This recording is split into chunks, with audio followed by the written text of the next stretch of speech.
Beginning with that premise, whether you're more or not more, I'm going to start with what law really is. Most of us think that we go into a courtroom and understand the difference between a court and a courtroom, that the people who purport to use law really use words of art to make you believe, in fact, that law is on the table when you walk into a courthouse or a courtroom, when in fact that's not true. And I would like to share with you tonight, regardless of your religious persuasion, what law really is. Law, and as Muslims would say, all law, is A-L-L space L-A-W, all law, all law. So for anyone who's of a Christian persuasion, don't be misled, and when you hear the term all law is God, all right?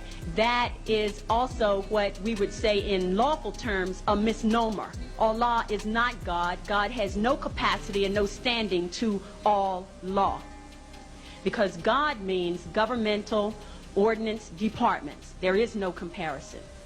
Now, who can use law?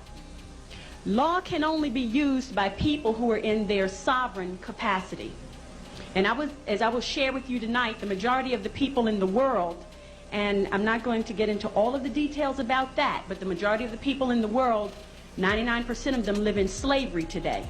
So in 1863, via the Emancipation Proclamation, and I challenge you to go look in a law dictionary and look up the definition of emancipation and proclamation, and you will see that a proclamation is not a law. A proclamation is a public announcement by elected officials. It is not a law. So the Emancipation Proclamation of 1863 did not set any slaves free.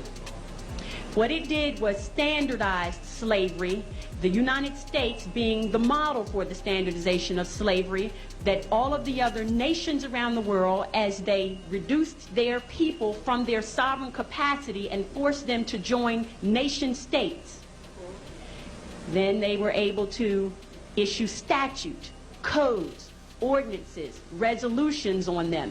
And a statute, as in a state statute of the Commonwealth of Pennsylvania, is not a law. It is corporate policy of the corporation that calls itself the Commonwealth of Pennsylvania Incorporated. All right? Now, a code is not a law. The United States codes, the code of the laws of the United States of America that are used in federal court and the Supreme Court, are not law. They are what they say they are.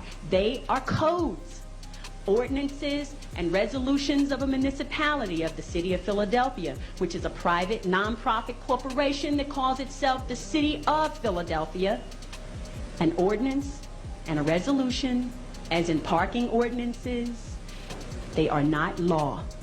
They are what they say they are. They are ordinances and they are resolutions. All right? And the reason they are not law is because the only people who can issue law are people who are acting in their sovereign capacity. And the people who sit in these seats as elected officials are not, in fact, in their sovereign capacity. They are in a corporate ward status, meaning that they are wards of the state. They are members of the corporation, which is a nonprofit that calls itself the Commonwealth of Pennsylvania.